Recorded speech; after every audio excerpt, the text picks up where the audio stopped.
नमस्कार, आप देख रहे हैं टाइम्स नाउ भारत का डिजिटल प्लेटफॉर्म और मैं हूं आपके साथ प्रतिभा ज्योति।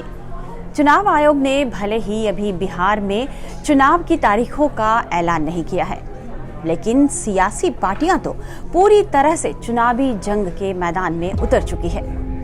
हम भी अपने प्लेटफॉर्म के जरिए आपको बिहार की पूरी चुनावी तस्वीर दिखाएंगे और बिहार इलेक्शन डायरी हम इसलिए लेकर आए हैं। बिहार इलेक्शन डायरी में आपको नए नए किस्से भी सुनाएंगे। चलिए आज आपको सुशासन बाबू यानी बिहार के सीएम नीतीश कुमार से जुड़ा किस्सा सुनाते हैं। आज कहानी नीतीश के कसम की। नीतीश कुमार बिहार के मौजूदा मुख्यमंत्री हैं, पूर्व रेल मंत्री रहे, जयप्रकाश नारायण के शिष्य हैं, कई बार के सांसद रहे, कई बार के विधायक हैं। ऐसी कई उपलब्धियां हैं जो उनके नाम दर्ज हैं। लेकिन नीतीश कुमार की राजनीति की शुरुआत कुछ अच्छी नहीं रही थी। जेपी आंदोलन के बाद जब नीतीश कुमार राजनीति में उतरे तो उन्हें झटके पर झटके लग रहे थे, जबकि उनके साथ ही लालू प्रसाद यादव लगातार आगे बढ़े जा रहे थे। लालू यादव जहां सांसद और विधायक बन चुके थे, वहीं नीतीश कुमार अपना पहला और यहां तक कि दूसरा चुनाव भी हार गए। लेकिन फिर नीतीश कुमार ने ऐसे झंडे गाड़े कि लालू उनसे काफी पीछे छूट गए। नीतीश कुमार का सितारा आज तक बुलंद है।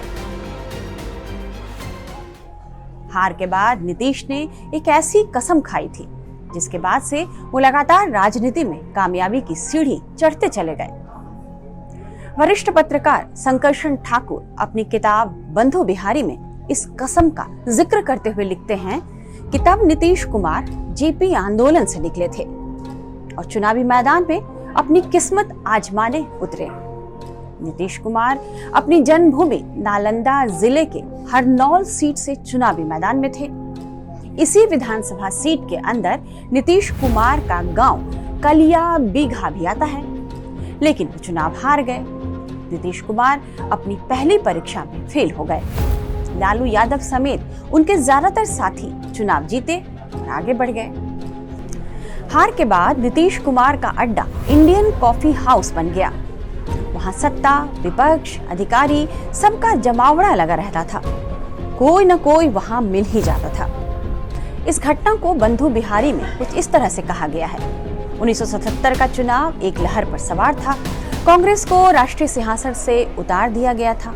एक गैर कांग्रेस टिकट हासिल करना आधी लड़ाई जीतने के बराबर था। लेकिन नीतीश कुमार जीत का जश्न मनाने वालों के बीच एक दुखी आत्मा थे। उनका मन खट्टा हो गया होगा।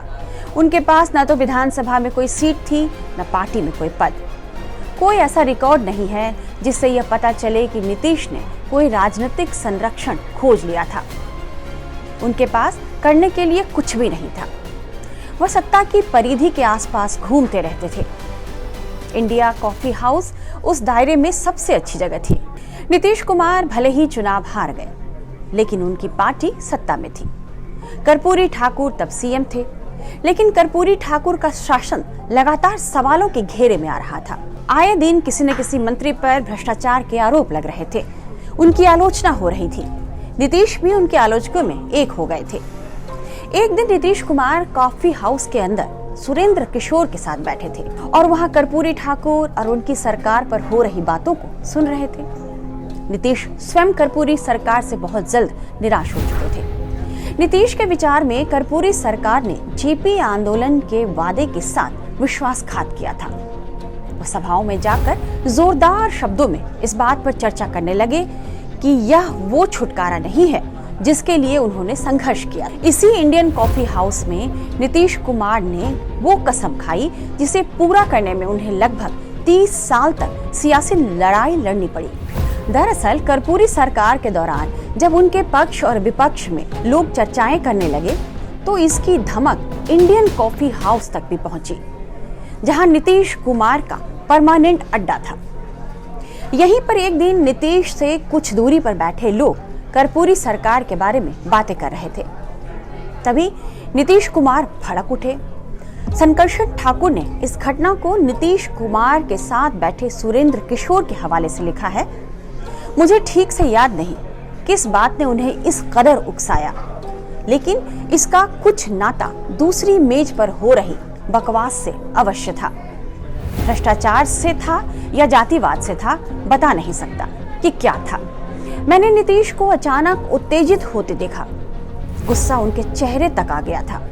उन्होंने मेज पर मुक्का मारा और किसी व्यक्ति विशेष को संबोधित न करते हुए ऐलान किया, सत्ता प्राप्त करूंगा किसी भी तरह से, लेकिन सत्ता लेके अच्छा काम करूंगा।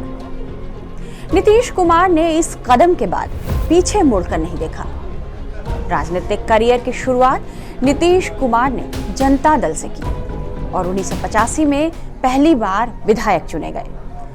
1989 से 1994 तक वीसीसी दल से जुड़े रहे। इसके बाद 1994 में उन्होंने जॉर्ज फर्नांडिस के साथ मिलकर समता पार्टी का गठन किया। समता पार्टी के टिकट पर 1996 में वे लोकसभा पहुंचे और अटल बिहारी वाजपेयी की सरकार में केंद्रीय मंत्री बने। इसी अवधि में उनकी पार्टी राष्ट्रीय जनतांत्रिक गठबंधन एनडीए का हिस्सा बनी।